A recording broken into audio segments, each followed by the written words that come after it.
Okay, तो good morning all of you. बच्चे आवाज आ रहा है क्लियर? मॉर्निंग सर, क्लियर एकदम। ओके, तो बच्चे प्रीवियस क्लास में हम लोग डिस्कशन कर रहे थे accounting concept.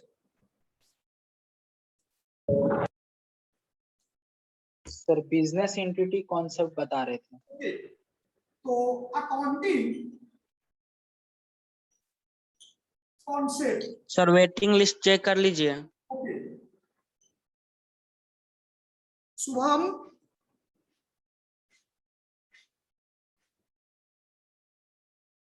Yes sir, yes sir. हाँ बच्चे, थोड़ा इसको ऐसा करते हम लोग कि एक topic sir business entity concept के बारे में बताए भी थे प्रीवियस क्लास में, तो क्या बच्चे आप लोग को समझ में आया था वो?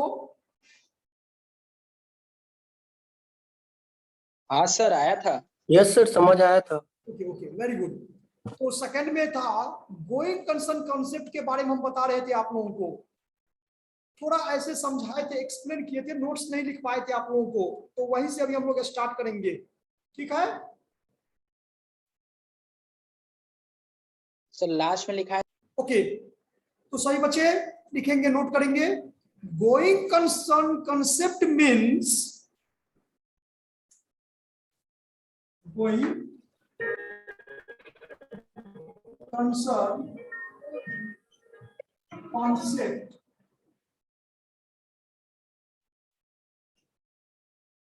गोइंग कंसर्न, लाइए ना सर। हाँ, going concern concept means that the business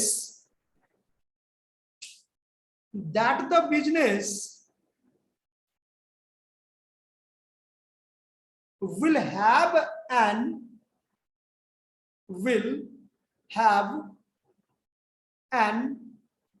indefinite life, indefinite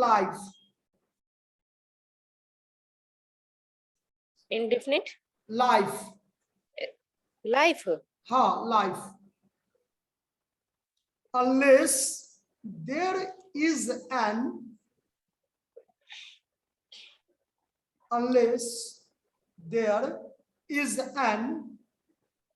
evidence to the contrary. Oh, sir. Is answer? Is an evidence contrary. C-O-N-T-R-A-R-Y. It means, evidence के बाद क्या बोले सर?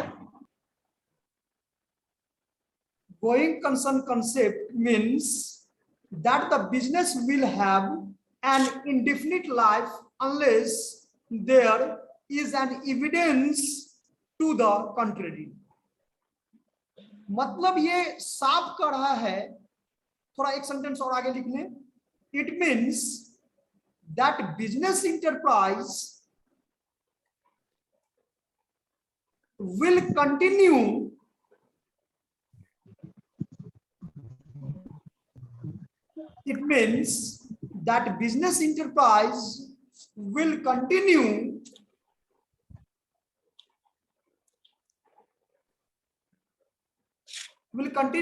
to exist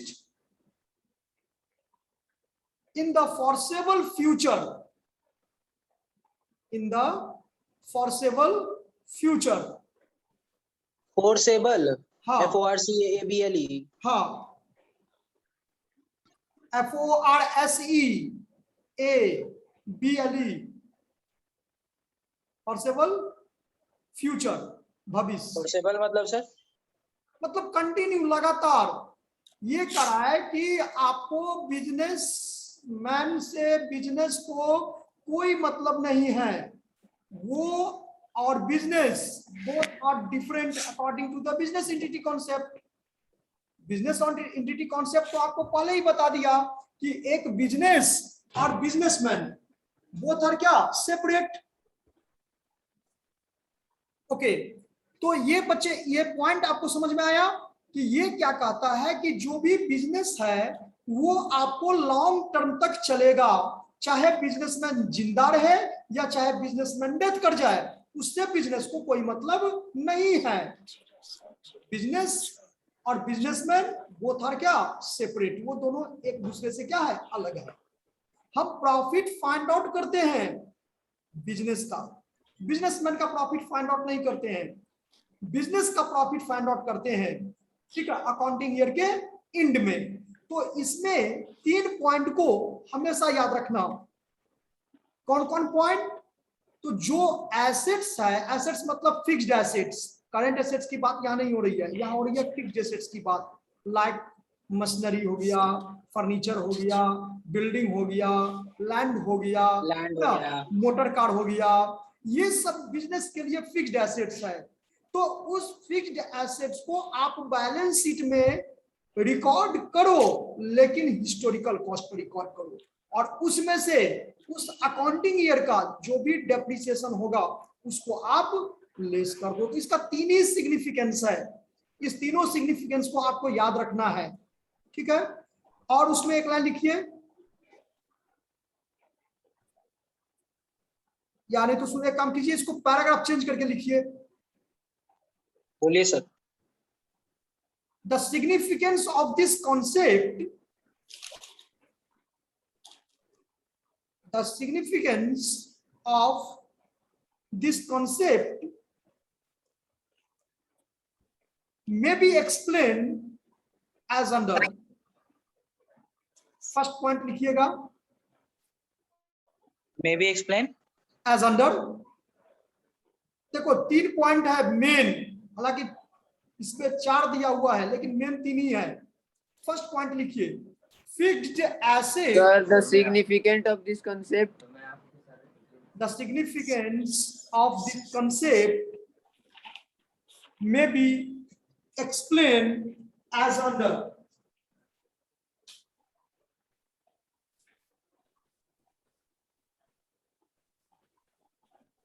ये देखिए, सबसे पहला पॉइंट क्या कहता है कि जो फिक्स्ड एसेट्स है, इस फिक्स्ड एसेट्स को आप बैलेंस शीट में रिकॉर्ड करोगे, लेकिन इसमें से डेप्रिसिएशन लेस करके। क्या करके? डेप्रिसिएशन समझते हो बच्चे? Yes sir.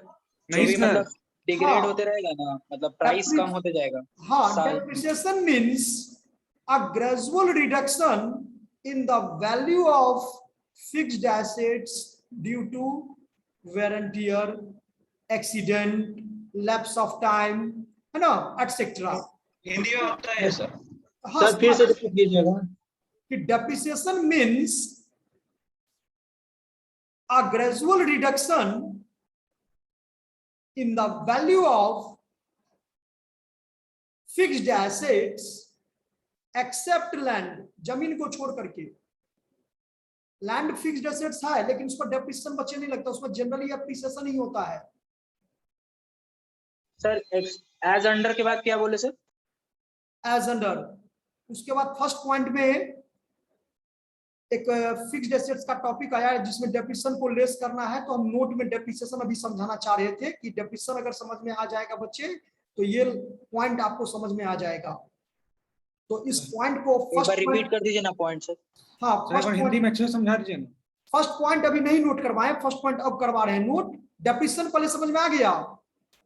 जी सर। हिंदी में बताइए ना सर। हाँ, तो फर्स्ट पॉइंट लिखिए, फिक्स्ड एसेट्स। नहीं सुन रहे हैं क्या बताइए सर? ना।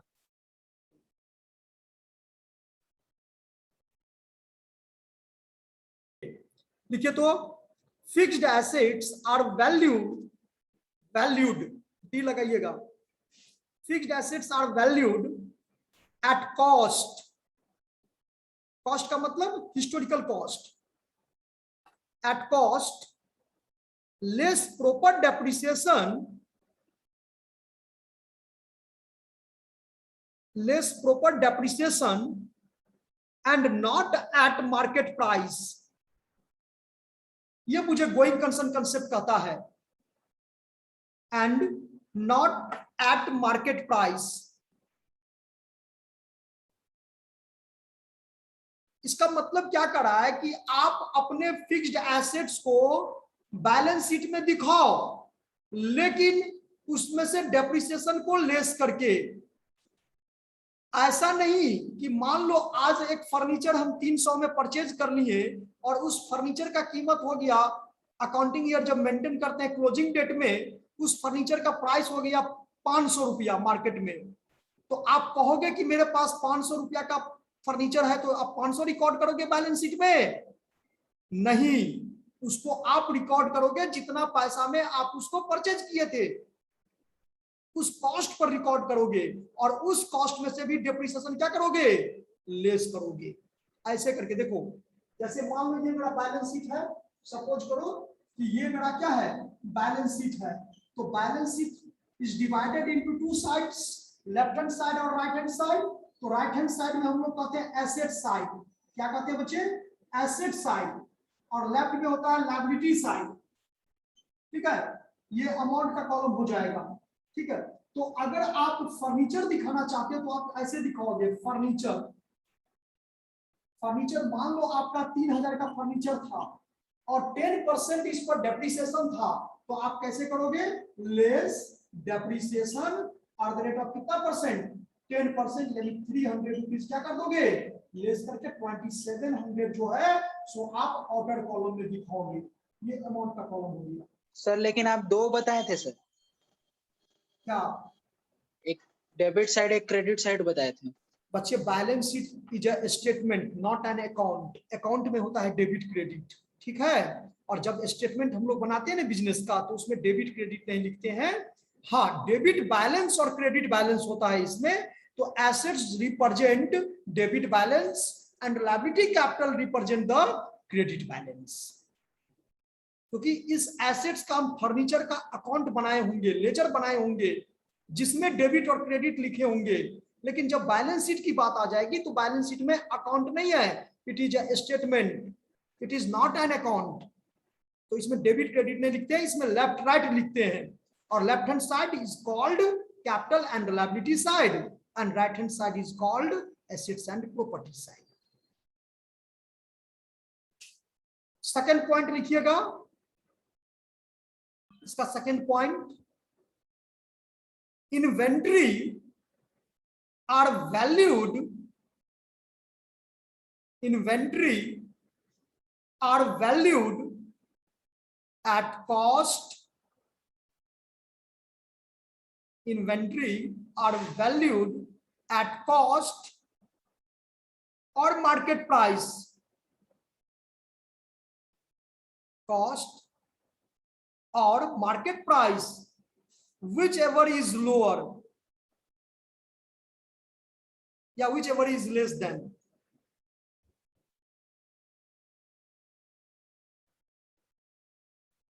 मतलब ये क्या कह रहा है बच्चे कि इन्वेंट्री मतलब स्टॉक, क्लोजिंग स्टॉक। कौन सा स्टॉक? Closing stock. अगर मान लो कि आपको लिख दे कि यहां पर क्लोजिंग स्टॉक है, क्लोजिंग स्टॉक। अब क्लोजिंग स्टॉक में आपको लिख देगा कि कॉस्ट प्राइस आपका 30,000 है एंड मार्केट प्राइस जो इसका है वो आपको 20,000 है। तो आपको जज करना पड़ेगा, कोई ना कोई तो अमाउंट आप लिखोगे स्टॉक के सामने। तो आप तब उसमें जज करोगे कि कॉस्ट प्राइस और market price whichever is less than, दोनों में कम कौन है? Market price. तो मार्केट प्राइस हो जाएगा, यानी 20,000 हो जाएगा। हो सकता है कभी कॉस्ट प्राइस ही कम हो तो कॉस्ट प्राइस को लिखेंगे, यानी जो दोनों प्राइस में कम हो, चाहे कॉस्ट प्राइस या चाहे मार्केट प्राइस, जो दोनों में कम हो, उसी वैल्यू पर क्लोजिंग स्टॉक को हम क्या करेंगे? आउटर कॉलम में अमाउंट शो करेंगे। तो ये कॉन्सेप्ट आपका गोइंग कंसर्न कॉन्सेप्ट कहता है कि सेकंड इसका सिग्निफिकेंस है कि स्टॉक, स्टॉक मतलब इन्वेंट्रीज है ना, वैल्यूड एट कॉस्ट प्राइस और market price whichever is less than, जो दोनों में कम हो। हाँ, कभी कभी क्वेश्चन में ऐसे भी होगा कि आपको मार्केट प्राइस का पता नहीं रहेगा, सिर्फ कॉस्ट ही प्राइस रहेगा, तो फिर उसमें कॉस्ट ही प्राइस को शो करेंगे। सर एक बार और बताइए तो सर, इन्वेंट्री और स्टॉक में क्या बेसिक डिफरेंस होता है सर? इन्वेंट्री और स्टॉक जनरली बिजनेस के टर्म में, इसमें जैसे कि बताए थे कि इन्वेंट्री अगर मान लो कोई एसेट्स, बिजनेस का फिनेंशियल कंडीशन ठीक नहीं है, तो उस सिचुएशन में वो अपने कंडीशन को सही करने के लिए मन बना लिया कि जो मेरे पास एसेट्स है उसको हम बेचेंगे और उससे जो पैसा आएगा उससे हम अपना क्या करेंगे? लायबिलिटी को डिक्रीज करेंगे। लेकिन मन तो बना लिया, लेकिन उसका वो एसेट्स क्या हुआ, बिका नहीं। तो बेचने के पर्पज से जो भी एसेट्स रखा गया, गुड्स नहीं, गुड्स तो बेचने के पर्पज से जो रखते हैं वो अगर नहीं बिकता तो उसको हम स्टॉक कहते हैं। लेकिन एसेट्स अगर बेचने के पर्पज से रखते हैं और वो नहीं बिकता है तो वो उसको हम लोग इन्वेंट्री कहते हैं। Okay sir. ठीक है, थर्ड पॉइंट लिखिए, प्रीपेड एक्सपेंसेस आर शोन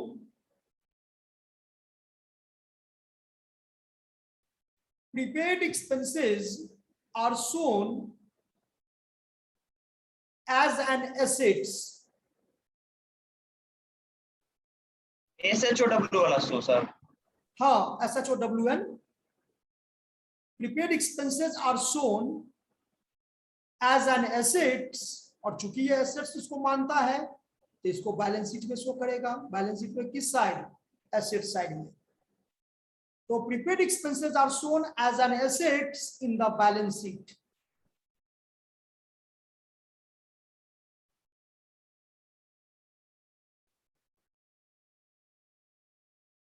तो ये जो बोर्ड में बना है वो बैलेंस शीट है क्या? हाँ, ये बैलेंस शीट का ये बनाए हैं। देखो, जैसे पहले भी हम बता चुके हैं आप लोगों को, फिर से बताते हैं कि अकाउंटिंग इक्वेशन जैसे मैथ में होता है ना, LHS RHS, उसी तरह से अकाउंटिंग में भी अकाउंटिंग इक्वेशन है। और वो इक्वेशन बताता है कि जितना आपका एसेट्स होगा बच्चे, यानी एसेट्स इक्वल टू, ये एक फॉर्मूला है, assets equal to liability plus capital, या इसको इस तरह से भी कर सकते हैं कि DR इक्वल टू CR, यानी एसेट्स जो है सो डेबिट बैलेंस होता है और लायबिलिटी कैपिटल जो होता है वो क्या होता है, क्रेडिट बैलेंस होता है। तो इसी कॉन्सेप्ट पर ये जो फॉर्मूला है एसेट्स इक्वल टू लायबिलिटी और कैपिटल, इसी कॉन्सेप्ट पर हम इसको अकाउंटिंग इक्वेशन कहते हैं, लेकिन इसका दूसरा नाम है बैलेंस शीट इक्वेशन। क्या नाम है, बैलेंस शीट इक्वेशन। यानी जब हम बैलेंस शीट बनाएंगे तो उसमें लेफ्ट हैंड साइड में कैपिटल और लायबिलिटी दिखते हैं, यहाँ पर कैपिटल एंड लायबिलिटीज, और यहाँ पर क्या हो जाता है, एसेट्स। इस तरह से ये बोथ साइड क्या होगा, इक्वल होगा, जितना ये होगा उतना ही ये भी होगा। अगर ये दोनों इक्वल, सर बैलेंस शीट किसका किसका बनता है? बैलेंस शीट तो बिजनेस का बनेगा। बिजनेस, कोई भी बिजनेस हो जिसका हम मॉनेटरी ट्रांजैक्शन रिकॉर्डिंग किए, जर्नल एंट्री करेंगे, फिर लेजर बनाएंगे, फिर ट्रायल बैलेंस बनाएंगे, तब जाकर के लास्ट में बैलेंस। ये तो आप एसेट का बना दिए हैं। ये तो उसी के बेसिस पे तो अपने मन से एज्यूम किए ना। अब जब इसको ट्रांजैक्शन से, अब मशीन जैसे यहाँ फर्नीचर दे, पहला आइटम क्या दिखा है यहाँ, फर्नीचर, तो इसका मतलब ये यहाँ क्यों आया, तो ये वहीं पर ट्रांजैक्शन होगा कि purchase furniture for cash is ₹3000, purchased furniture for cash is ₹3000। 3000 का फर्नीचर खरीदे तो कैश गया, फर्नीचर आया। वन एसेट्स डिक्रीज होगा और वन एसेट्स क्या हो जाएगा, इंक्रीज हो जाएगा। तो अकाउंटिंग इक्वेशन देखिए, एसेट्स है वहां पर, assets equal to liability plus capital. जितना से कैश जाएगा उतना से दूसरा फर्नीचर आ जाएगा, तो ये दोनों बराबर हो गया। ये टॉपिक पर हम लोग आएंगे बच्चे, पढ़ेंगे। नॉर्मली अभी यहाँ पर ये समझिए कि प्रीपेड एक्सपेंसेस को एसेट्स माना गया और वो एसेट्स है तो बैलेंस शीट के एसेट साइड में जाता है। नॉर्मल अभी यहाँ ये समझिए। तो क्या ये तीनों सिग्निफिकेंस क्लियर है? फिर से एक बार रिकॉल कर देते हैं, फिर से एक बार बता देते हैं। फर्स्ट हम क्या बताएं कि जितने भी फिक्स्ड एसेट्स होते हैं, खाली लैंड को छोड़ करके सभी फिक्स्ड एसेट्स को बैलेंस शीट के एसेट साइड में रिकॉर्ड करते हैं, लेकिन उसमें से उसका जो भी अकाउंटिंग ईयर में जितना मंथ हो उतना दिन का डेप्रिसिएशन लेस करके। पहला कॉन्सेप्ट था ये सिग्निफिकेंस। दूसरा सिग्निफिकेंस था कि इन्वेंट्री को, स्टॉक को हम बिजनेस के बुक्स में यानी बैलेंस शीट में शो करते हैं, लेकिन कॉस्ट प्राइस और मार्केट प्राइस दोनों में जो कम होगा। और तीसरा और लास्ट में बताएं कि प्रीपेड एक्सपेंसेस को एसेट्स मानते हैं। क्यों मानते हैं भाई? तो रेंट मुझे देना था 12 मंथ का और रेंट हम उसको कितना पेमेंट कर दिए, 15 मंथ का एक्स्ट्रा दे दिए, एडवांस दे दिए, तो मेरे बिजनेस से कैश क्या हुआ, गया ना। तो बिजनेस तो नेट रिजल्ट जानना चाहता है। तो जब अगर 15 मंथ का हम उसको रेंट पेमेंट कर दिए तो क्या मेरा बिजनेस का नेट रिजल्ट आएगा? कभी नहीं आएगा। नेट रिजल्ट जानने के लिए मुझे रेंट को कितना दिन का पेमेंट करना पड़ेगा? 12 मंथ का, क्योंकि अकाउंटिंग ईयर तो हम 12 मंथ का एज्यूम करते हैं। तो ये जो 3 मंथ का एक्स्ट्रा दिए, हमको वहां पर क्या करना पड़ेगा? उस 15 में से 3 महीना का लेस करना पड़ेगा, घटाना पड़ेगा, तभी उस बिजनेस का क्या होगा? नेट रिजल्ट आएगा। तो ये मेरे लिए बिजनेस के लिए क्या हो गया? बिजनेस ने जो एडवांस पेमेंट किया वो बिजनेस के लिए एसेट्स है, और एसेट्स को हम लोग क्या करेंगे? बैलेंस शीट के एसेट साइड में उसको हम क्या करेंगे? शो करेंगे, दिखाएंगे। ये 3 सिग्निफिकेंस है इसका। चलिए नेक्स्ट 3 नंबर में लिखिए बच्चे, money measurement concept. Sir use of accounting अभी नहीं बताया ना? क्या बोले? यूज ऑफ अकाउंटिंग अभी नहीं बताया ना?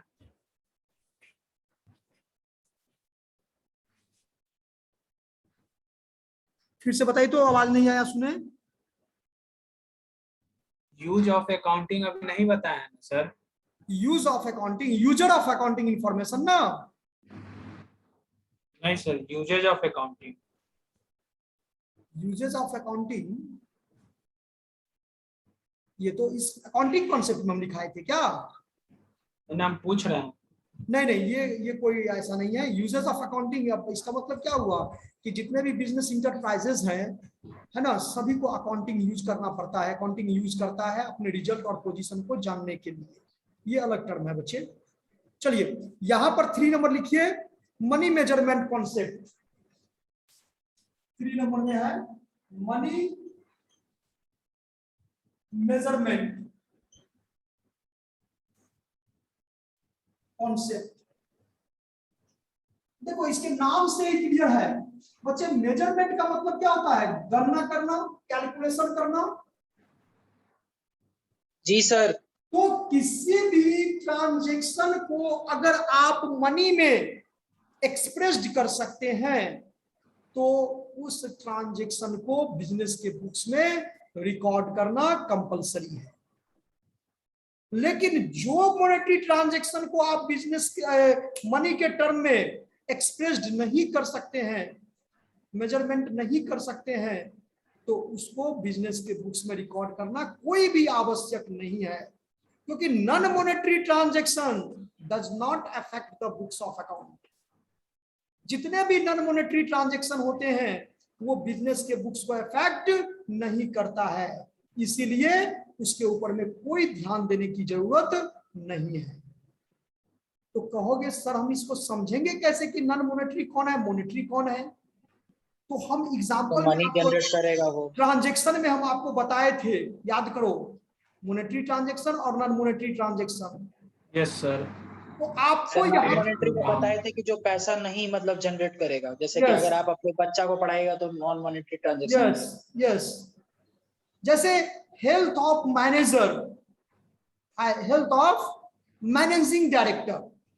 अब मैनेजिंग डायरेक्टर का हेल्थ क्या हो गया? स्वास्थ्य उसका खराब हो गया, जिस कारण से वो नहीं काम किया। तो भैया इसको आप मनी में एक्सप्रेस कर सकते हो? नहीं कर सकते हो। It is called non monetary transaction. आगे और भी है कि delay in supply of raw material. Raw material को सप्लाई करने में डिले हो रहा है, लेट हो रहा है, सप्लायर सप्लाई नहीं कर रहा है, तो क्या आप उसको बिजनेस के बुक्स में रिकॉर्ड करोगे? नहीं करोगे। क्यों? क्योंकि वो मनी के टर्म में नहीं है। आपको कमिटमेंट कर दिया, ठीक है हम 5 रोज में आपको सामान भेज रहे हैं, लेकिन किसी कारण बस वो 5 दिन के अंदर में सामान को नहीं भेजा, तो क्या आप उसको बिजनेस के बुक्स में रिकॉर्ड करोगे? कभी नहीं करोगे। क्यों? क्योंकि मनी के टर्म में नहीं है। हाँ, अगर कॉन्ट्रैक्ट हुआ होता, लीगल कॉन्ट्रैक्ट एग्रीमेंट हुआ हो रहा था दोनों पक्ष के बीच में, तो आप क्लेम कर सकते हो उसके लिए कि आप सामान क्यों नहीं भेजे। ठीक है, तो वो कॉन्ट्रैक्ट मतलब होता है, देखा जाता है उसमें। देखिए तो मनी मेजरमेंट कॉन्सेप्ट मीन्स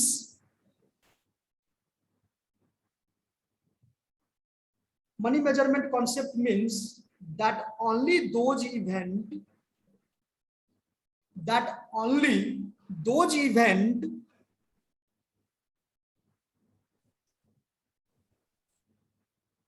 इसके बाद sir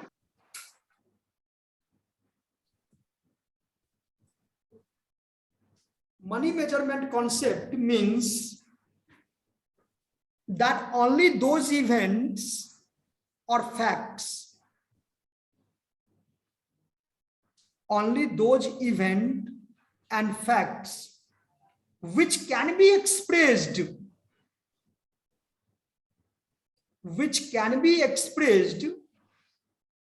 in terms of money,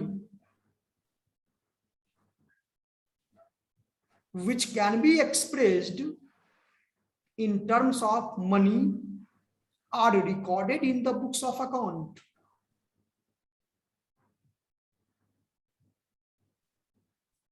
Are recorded in the books of account.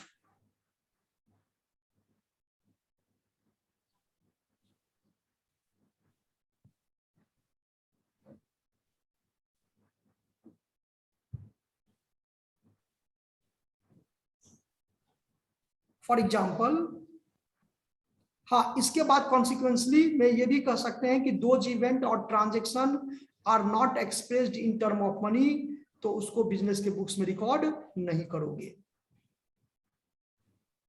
For example, general health condition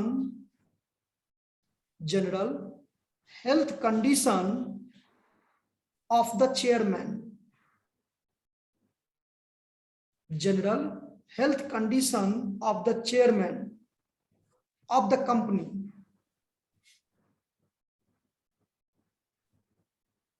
second में लिखेंगे working condition, sales policy, quality of product. Sir working के बाद बोलिएगा. Working conditions, sales policy, सब comma करके लिखते जाना बच्चे. Working conditions, comma sales policy, comma quality of product, labour management relations,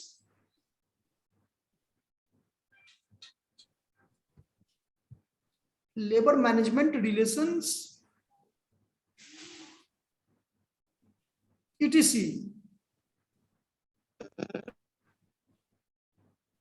Labor management relations, etc.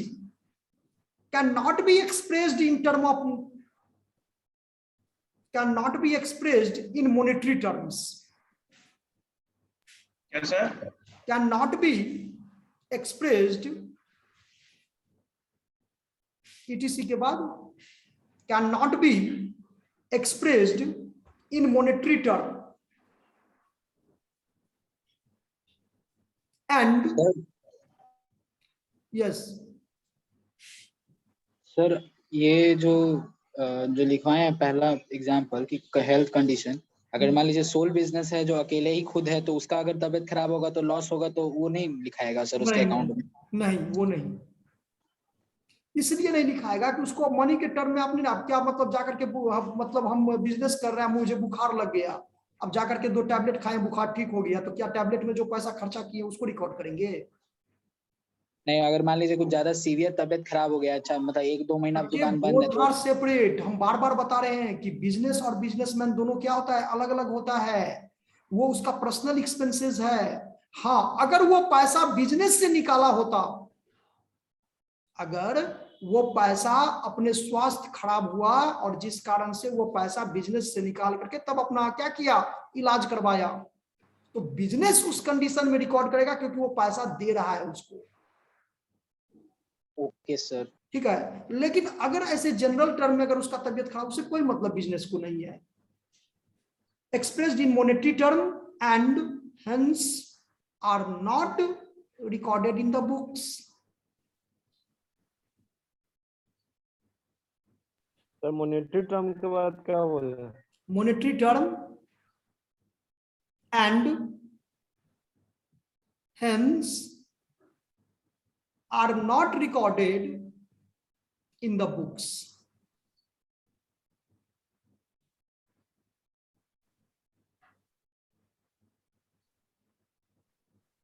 हो गया सर। ओके, नेक्स्ट लिखिए accounting period concept. Next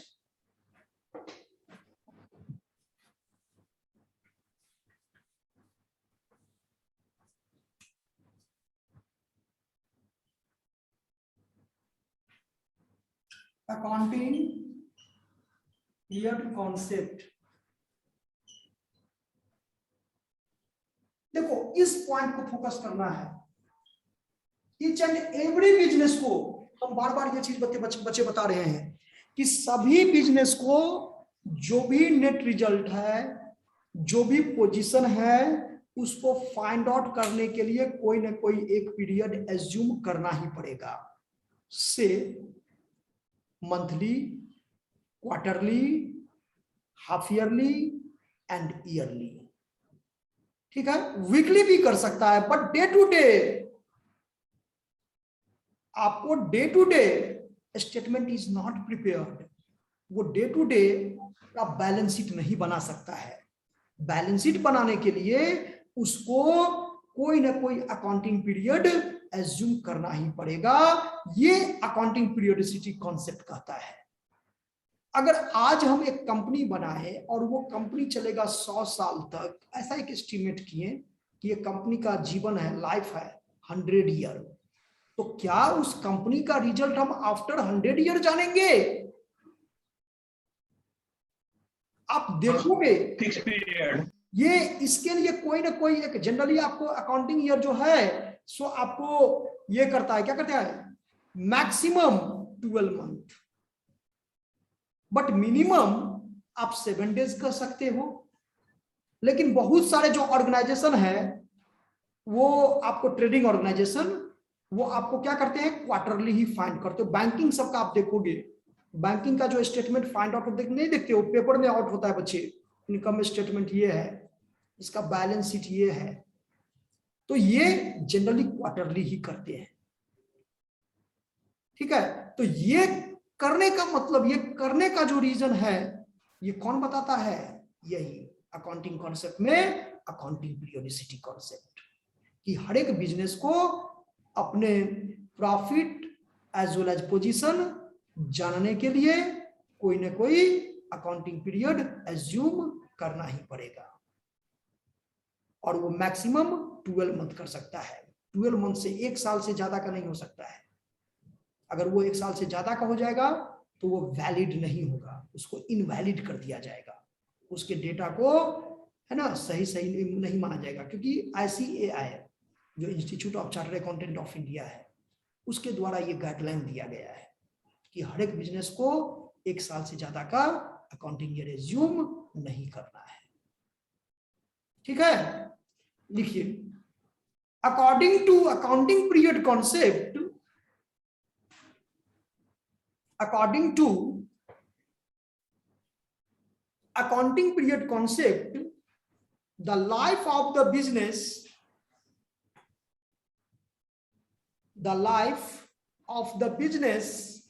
is divided into, repeat, according to accounting period concept, according to accounting period concept, the life of the business is divided into appropriate segments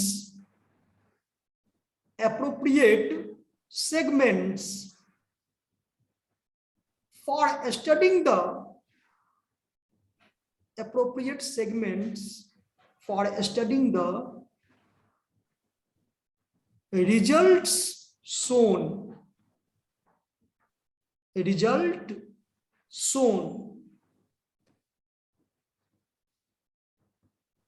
by business, results shown by business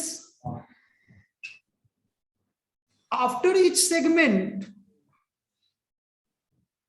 after each segment. बच्चे आवाज mute कर लीजिए.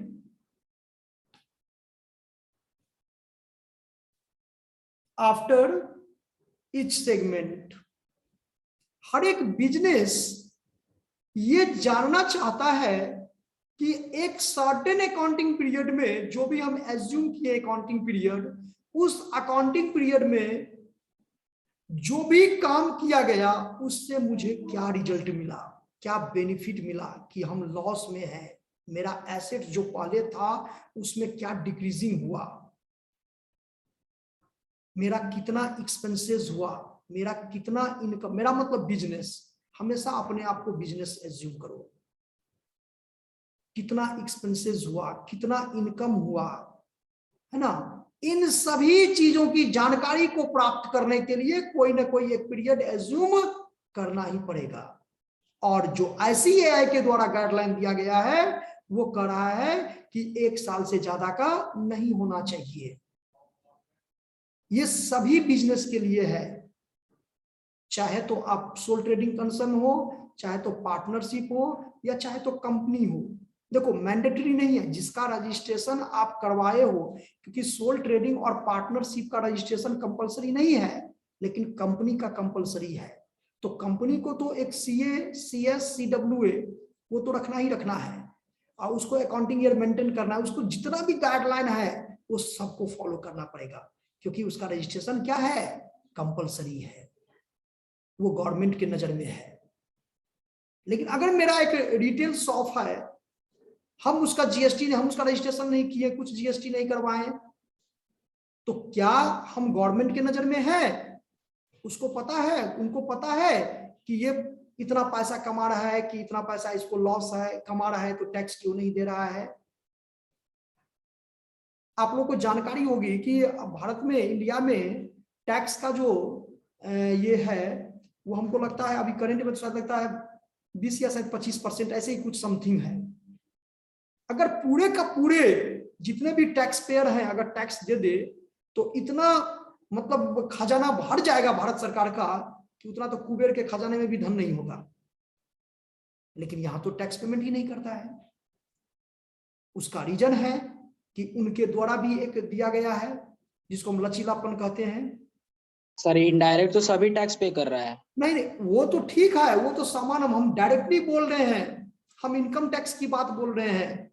Income tax कितना percent income tax payment होता है भारत सरकार के पास में, कितना जाता है इनकम टैक्स? आप नेट पर सर्च करके देखना बच्चे. हम ही तो कमाते हैं 5 लाख रुपया और दिखाते हैं 2 लाख 3 लाख रुपया. जरा सोचो. तो ऐसे ऐसे बहुत सारे महारथी हैं जो कमा रहे हैं पैसा, ऐसा नहीं है कि नहीं कमाते हैं, लेकिन गवर्नमेंट के नजर में वो छुपे हुए हैं. तो सर ED और इनकम टैक्स ऑफिसर सब किस दिन काम आएगा? रेट डाले जाके. काम तो कितना वो रेट डालेगा बच्चे, वो कितना रेट डालता है, जब उनको पता चलेगा तभी ना. कोई कोई निकल जाते हैं. खैर वो तो बात की, उस टॉपिक पर हम लोग नहीं जाएंगे, पहले इसको समझिए. ये समझ में आया? एक सेंटेंस और लिख लो. Accounting period concept is linked, link LINKED, linked with going. फिर से रिपीट कर दीजिए sir. Accounting period concept is sorry, accounting period concept is linked with going concern concept. ये गोइंग कंसर्न कंसेप्ट के साथ लिंक है. ये कॉन्सेप्ट बहुत इंपॉर्टेंट है, इसको बहुत बढ़िया से पढ़ना. गोइंग कंसर्न को, इससे बहुत सारा कॉन्सेप्ट लिंक है. बोलिएगा एक बार sir. Accounting period concept is linked with going concern concept.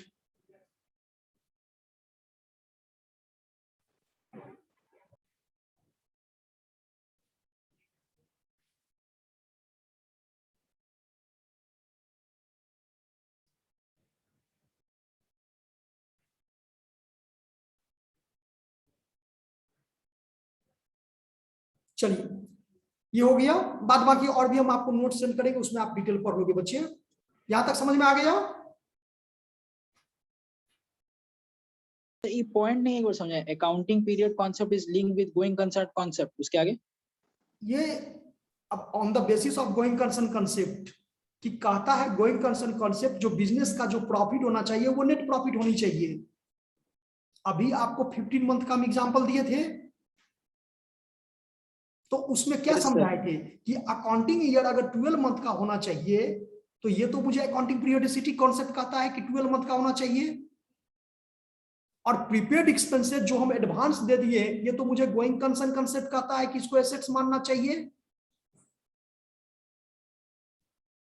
बताइए बच्चे। तो ये एक दूसरे का, दोनों का क्या है, लिंक है कि गोइंग कंसर्न कॉन्सेप्ट कहता है कि जो भी एक्स्ट्रा आप पेमेंट किए वो बिजनेस का एसेट्स है, उसको एसेट साइड में, तो भैया कितना एक्स्ट्रा है, कब से एक्स्ट्रा है, तो इसको जानकारी के लेने के लिए आपको क्या करना पड़ेगा, periodicity concept, accounting period concept को एज्यूम करना पड़ेगा कि आप कितना पीरियड एज्यूम किए हो, 12 मंथ किए हो कि 6 मंथ का हाफ ईयरली किए हो कि क्वार्टरली किए हो, ये तो देखना पड़ेगा ना। क्योंकि बिजनेस सिर्फ और सिर्फ जो रिजल्ट फाइंड आउट करता है वो आपको नेट रिजल्ट फाइंड आउट करता है, और नेट रिजल्ट वो तभी होगा जब उस 15 महीने का जो रेंट पेमेंट किए उसको हम 12 मंथ दिखाएंगे। होता कैसे है, देखो एक चीज हम एक नॉर्मल छोटा सा सेंटेंस यहां पर बताएंगे। जैसे मान लो रेंट पेड किए, तो रेंट पेड तो आपको प्रॉफिट एंड लॉस अकाउंट में जाएगा, एक्सपेंसेस है बिजनेस का, हाँ या ना, बोलिए। ये देखो, ये अगर प्रॉफिट एंड लॉस अकाउंट हो गया तो इसमें डेबिट क्रेडिट साइड होता है, क्योंकि खर्च है ये देखो इस तरह से होता है कि अगर मान लो हम रेंट पे किए तो यहाँ पर लिखेंगे रेंट पेड, और मान लो 100 रुपया पर मंथ था तो 15 महीने का कितना होगा, 1500।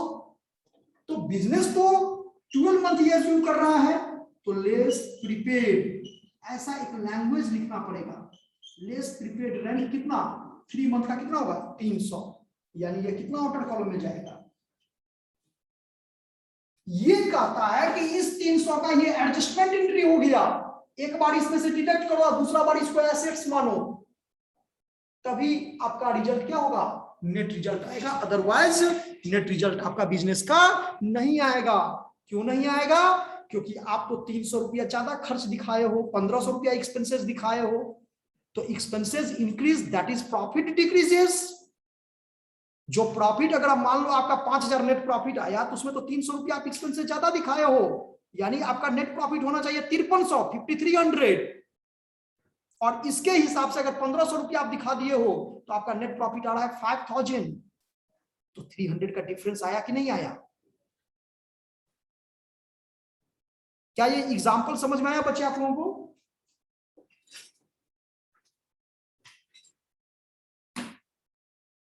हेलो, नहीं सर, एक बार फिर से बता दीजिए। देखिए एक नॉर्मल करो कि हम अकाउंटिंग पीरियोडिसिटी कॉन्सेप्ट के हिसाब से, अकाउंटिंग पीरियड कॉन्सेप्ट के हिसाब से हम अकाउंटिंग ईयर एज्यूम किए हैं 12 मंथ का, 1 साल का, ठीक है। और बिजनेस ने अपना जो जिसमें बिजनेस चलता है, मकान, बिजनेस एक्सपेंसेस जो भी ऑफिस यूज के लिए करता है, उसका वो रेंट पेमेंट कर दिया कितना, 100 पर मंथ था, 100 रुपया हर एक महीना था, और वो 15 महीने का पेमेंट कर दिया। तो बिजनेस उस अकाउंटिंग ईयर में जो नेट प्रॉफिट फाइंड आउट करेगा, तो बिजनेस तो कहेगा हम तो 1500 रुपया पेमेंट कर दिए, मेरे यहां से तो कैश 1500 रुपया चला गया, यस सर, खर्च मेरा 1500 रुपया हो गया, तो हम तो खर्च में कितना दिखाएंगे, 1500 दिखाएंगे ना। वहां पर आपको गोइंग कंसर्न कंसेप्ट आकर के क्या करता है, हस्तक्षेप करता है। अब मतलब उसको ये अपना रूल बताता है कि नहीं, आप बिजनेस में जो भी एक्स्ट्रा पेमेंट कर दिए हैं वो आपका एसेट्स है, वो आपका एक्सपेंसेस नहीं है। आप उसको बैलेंस शीट में दिखाओ, आप इसको प्रॉफिट एंड लॉस में क्यों दिखा रहे हो 1500? तो बिजनेस करता है ठीक है, इसको दिखाने का तरीका क्या है, तो इसको तब क्या करेगा, उसको प्रीपेड एक्सपेंसेस मानेगा, और प्रीपेड एक्सपेंसेस मान करके ये क्या करेगा, इसमें से 300 रुपया लेस कर देगा और यहाँ पर 1200 रुपया दिखा देगा। हो गया 100 गुने 12 यानी 1200 रुपया। और यही 300 को जो यहाँ पर लेस किया है इसको बैलेंस शीट में लेके चला जाएगा एसेट्स के रूप में। हो गया, दोनों जगह काम हो गया आपका। जो कैश गया आपका एसेट्स था, एसेट्स मतलब एसेट साइड में चला गया, और जो एक्सपेंसेस था वो एक्सपेंसेस 12 महीना का 1200 होना चाहिए, तो 1200 आ गया। अब आपका बिजनेस का नेट प्रॉफिट फाइंड आउट हो जाएगा। लेकिन अगर हम इस तरह से नहीं दिखाते, 1500 दिखा देते हैं, प्रीपेड को नहीं दिखाते हैं, तो नेट प्रॉफिट तो आता लेकिन वो एक्चुअल नेट प्रॉफिट नहीं होता, क्योंकि उसमें 300 रुपया जो है सो प्रॉफिट कम शो करता है। क्यों कम शो करता? क्योंकि खर्च हम ज्यादा दिखा दिए 300, तो प्रॉफिट मेरा क्या हो जाएगा? घट जाएगा। तो जब फाइनल अकाउंट हम लोग पढ़ेंगे तो उसमें और बहुत सारा कॉन्सेप्ट क्लियर होगा। यहां सिर्फ ये समझिए कि अकाउंटिंग पीरियोडिसिटी कॉन्सेप्ट जो है वो गोइंग कंसर्न कॉन्सेप्ट से क्या है? लिंक है, वो उससे अलग नहीं है। ठीक है? Yes sir. ओके बच्चे, तो आज भर के लिए हम लोग इतना ही रखें। आप लोग इसी को 3 कॉन्सेप्ट को 4 कॉन्सेप्ट बताएं, चारों कॉन्सेप्ट को आप स्टडी करोगे बच्चे। लेकिन सर जो टैक्स जो चोरी कर लिया वो तो ब्लैक मनी